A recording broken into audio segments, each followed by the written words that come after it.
Hi friends, કેમ છો? મજામાં? તો હું છું ઈના પટેલ. સ્વાગત છે તમારું મારી ચેનલ ફ્રેશ ફિશમાં.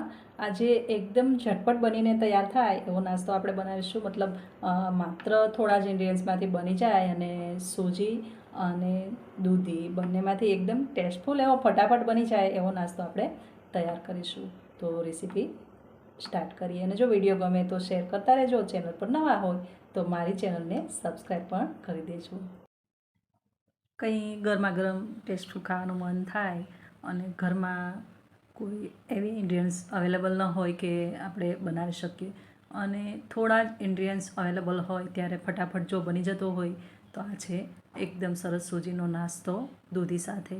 તો ચાલો રેસીપી સ્ટાર્ટ કરીએ. અહીંયા આપણે દૂધી લીધેલી છે, એને આ રીતે આપણે ખમણી લઈશું, મતલબ છાલ ઉતારી અને જાડી છીણીથી આને છીણી લઈશું. અને પછી આ દૂધીનો આપણે એકદમ સરસ ટેસ્ટફુલ એવો ગરમા ગરમ નાસ્તો બનાવીશું ને એ પણ માત્ર 5 જ મિનિટમાં. તો ફટાફટ બની જતો આ નાસ્તો છે. આ રીતે આપણે દૂધીને છાલ ઉતારી લઈશું ને બાદ આપણે આને ખમણી લઈશું. મતલબ આને જાડા ખમણથી આપણે ખમણવાની છે. તો આ રીતે આ દૂધીને ખમણી લઈશું. તો આપણી દૂધી આ ખમણાઈ ગઈ છે ને હવે આપણે બીજા ઇન્ગ્રીડિયન્ટ્સ મિક્સ કરી દઈશું આમાં. તો 1 કપ અહીં આપણે સૂજી એડ કરી દઈશું. ત્યાર પછી 1/4 કપ આપણે મકાઈનો લોટ અને 1/4 કપ આપણે ચોખાનો લોટ અને આદુ મરચીની 1 ચમચી ભરીને આપણે પેસ્ટ એડ કરી છે. બધું આને બરાબર આપણે મિક્સ કરી લઈશું. હવે આ બધા લોટામાં મિક્સ થઈ જાય ને ત્યાર પછી આપણે આમાં અડધો કપ ભરીને દહીં એડ કરી દઈશું. તો અહીંયા બધું બરાબર મિક્સ થઈ ગયું. ત્યાર પછી આપણે ઘરનું બનાવેલું અડધો કપ દહીં આની અંદર આપણે એડ કરી દઈશું. જો દહીં થોડું ખાટું હશે ને તો એકદમ સરસ અપ્પા બનીને તૈયાર થશે. મતલબ કેવું આપણે ઢોકળા બનાવીએ છીએ એ જ રીતના આ અપ્પા બની જશે.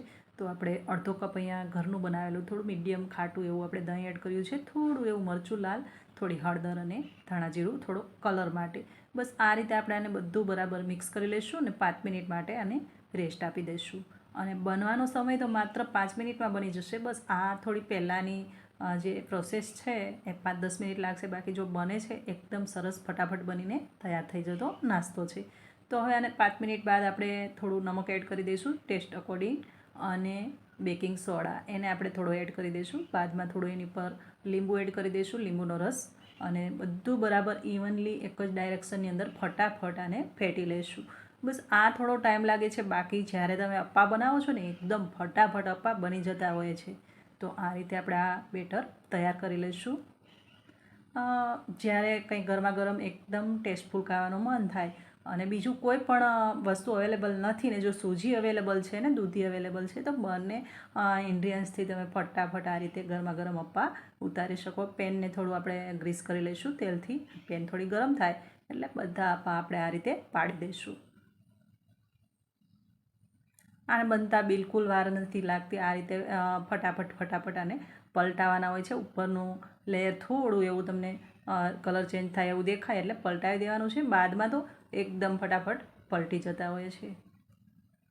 અને ખાવાની તો શું વાત કરું, એકદમ સરસ ટેસ્ટફુલ એવા અપ્પા બને છે અને માત્ર થોડા જ ઇન્ગ્રીડિયન્ટ્સમાંથી બનીને તૈયાર થઈ જાય છે. હા, તમારી પાસે બીજો કોઈ લોટ અવેલેબલ ન હોય ને તો ખાલી સૂજીમાંથી પણ એકદમ સરસ અપ્પા બનીને તૈયાર થાય છે.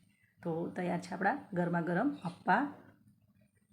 ઝટપટ બનતો નાસ્તો અને એ પણ ટેસ્ટફુલ. તો આને તમે ગ્રીન ચટણી સાથે અથવા તો દહીં સાથે અથવા તો સોસ સાથે પણ સર્વ કરી શકો. તો એકદમ ટેસ્ટફુલ નાસ્તો આપણો તૈયાર છે. જો રેસીપી ગમે ફ્રેન્ડ તો તમારા કોઈ પણ ગ્રુપમાં શેર કરી દેજો અને ચેનલ પર નવા હોય તો મારી ચેનલને સબસ્ક્રાઈબ કરી લેજો. પાછા મળીશું નવી રેસીપી સાથે. ત્યાં સુધી આવજો. Thank you for watching.